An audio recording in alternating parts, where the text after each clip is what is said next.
পদ্মা সেতু হয়ে মোটামুটি সন্ধ্যার দিকে আমরা যাত্রাবাড়ির ফ্লাইওভারের জ্যামটা ক্রস করি।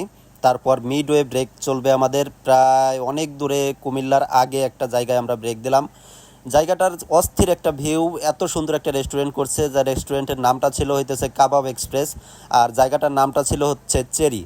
আপনারা যদি কেউ আপনারা এই রোড দিয়ে চিটাগাং বা কক্সবাজার বা সাজেক ভ্যালি যান, তাহলে অবশ্যই এই রেস্টুরেন্টে আপনারা বসতে পারেন বা এই রেস্টুরেন্ট থেকে কিছু কিনে খেতে পারেন। তবে দামটা কিন্তু একটু বেশিই নিয়েছে, কারণ আমি একটা চকলেট কিনি, সেটা হচ্ছে অ্যারাবিয়ান চকলেট, সেই চকলেটটার দাম নেয় 45 টাকা। আর কিছু আইসক্রিম কিনি, মানে 3-4টা আইসক্রিম কিনি। আইসক্রিম সর্বনিম্ন দাম ছিল আইসক্রিমের 100 টাকা করে, মানে চকবার আইসক্রিম 100 টাকার নিচে কোনো আইসক্রিম নাই। দামটা শুনে একটু অবাকই হলাম।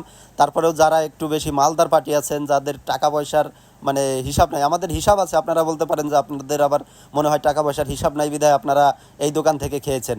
না, আমরা এই দোকানে